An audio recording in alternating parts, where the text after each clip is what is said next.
नमस्कार दोस्तों, मैं हूँ आशुतोष वाइकर। स्वागत है आपका हमारे अपने यूट्यूब चैनल पे। जो लोग फर्स्ट टाइम मेरा वीडियो देख रहे हो, प्लीज़ सब्सक्राइब करो एंड बेल आइकन को प्रेस करो so that you will not miss any updates. तो आज का टॉपिक है कॉम्प्लेक्स नंबर। ठीक है, तो आज के लेक्चर में हम लोग पूरा इंट्रोडक्शन देखेंगे कॉम्प्लेक्स नंबर का। कॉम्प्लेक्स नंबर सिस्टम आया कहाँ से और क्यों आया और उसका यूज़ क्या है। ठीक है, तो वीडियो को लास्ट तक ज़रूर देखिएगा। ठीक है, तो सबसे पहले देखते हैं कि हम लोग ने 10th में क्या सीखा था कि क्वाड्रेटिक इक्वेशन को कैसे सॉल्व करते हैं। A x square plus B x plus C. ठीक है, अगर मुझे इस इक्वेशन के रूट्स अगर फार्मूला मेथड से निकालना है तो फार्मूला क्या था, X equals to minus B plus minus square root of B square minus 4ac upon 2a।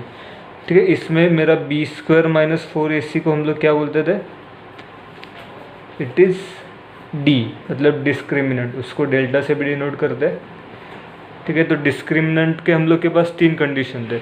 एक तो ग्रेटर देन ज़ीरो का था, एक इक्वल्स टू ज़ीरो का था और एक लेस देन ज़ीरो का था।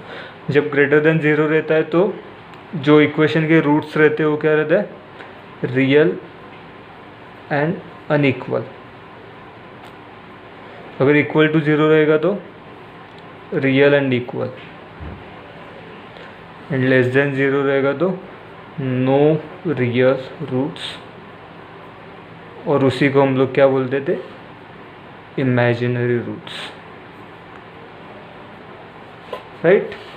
देखो, तो फॉर एग्जांपल अगर मैंने एक क्वेश्चन लिया, quadratic equation X square plus 4 equals to 0, इसको सॉल्व करने पे क्या आएगा, X square equals to minus 4, तो एक्स का वैल्यू क्या आएगा, plus minus square root of minus 4।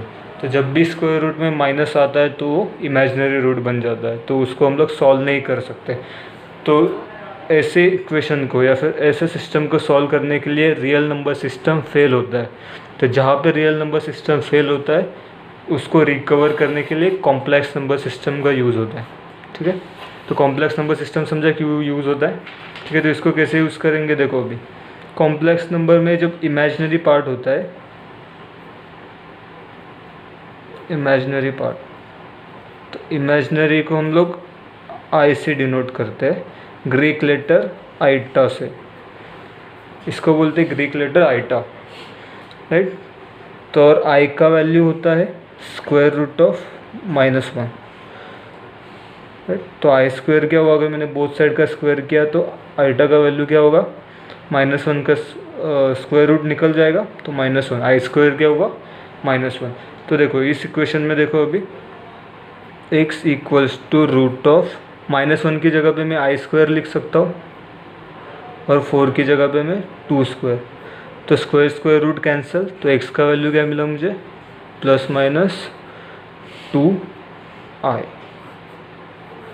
समझा। तो कॉम्प्लेक्स नंबर सिस्टम से हम लोग सॉल्व कर सकते हैं किसी भी इमेजिनरी टर्म को। समझा। तो अभी एक्चुअल में कॉम्प्लेक्स नंबर क्या होता है देखते हैं। इमेजिनरी पार्ट समझा, imaginary part Greek letter iota से डिनोट करते हैं। आइटा का आई का वैल्यू होता है रूट ऑफ माइनस 1 और i square equals to minus 1। Okay, तो चलिए अब कॉम्प्लेक्स नंबर क्या होता है देखते हैं। ठीक है, कॉम्प्लेक्स नंबर हमेशा जेड से डिनोट करता है। रियल नंबर सिस्टम में जेड को इंटीजर बोलता है। ठीक है, और कॉम्प्लेक्स नंबर सिस्टम में भी जेड को ए से डिनोट करते हैं। कॉम्प्लेक्स नंबर को जेड से डिनोट करते हैं, सॉरी। ठीक है, तो ए कॉम्प्लेक्स नंबर को हम लोग ए प्लस आई बी के फॉर्म में लिखते हैं, where A is my real part and I के साथ जो भी होगा वो होगा मेरा इमेजिनरी पार्ट। ठीक है, रियल पार्ट को हम आर ई ऑफ जेड लिखते हैं और इमेजिनरी पार्ट को हम लोग इमेजिनरी ऑफ जेड। ठीक है, इसको आर ई ऑफ जेड की जगह पे आर जेड भी लिख सकते हैं, इमेजिनरी जेड की जगह पे आई जेड भी लिख सकते हैं। समझो। तो कॉम्प्लेक्स नंबर क्या होता है, कॉम्प्लेक्स नंबर जेड से डिनोट करते हैं, वो ए प्लस आई बी के फॉर्म में होता है। A is my real part and B is my imaginary part. तो रियल पार्ट को हम लोग आर ई ऑफ जेड और आर ऑफ जेड डिनोट कर सकते हैं, इमेजिनरी को इमेजिनरी ऑफ जेड और आई ऑफ जेड डिनोट कर। समझा। ठीक है, नोट डाउन कर लो इसको। ठीक है। फॉर एग्जांपल मैं z इक्वल्स टू 3 + 4i ऐसे लिखता हूँ, तो यहाँ पे मेरा रियल नंबर क्या होगा, रियल पार्ट क्या होगा मेरा 3 एंड इमेजनरी पार्ट क्या होगा मेरा 4। सेम अगर मेरा 2 - 8i है तो रियल पार्ट क्या होगा 2 एंड इमेजनरी पार्ट क्या होगा मेरा -8।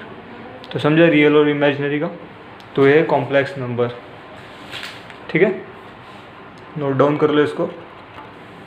तो कॉम्प्लेक्स नंबर में सबसे इम्पोर्टेंट पार्ट है अभी इक्वालिटी, ठीक है। अगर समझो मेरा फर्स्ट कॉम्प्लेक्स नंबर है a equals to a + ib and second complex number है मेरा z2 equals to c + id, ठीक है। अगर मेरे दो कॉम्प्लेक्स नंबर इक्वल है a z1 equals to z2, therefore a + ib should be equal to c + id, right.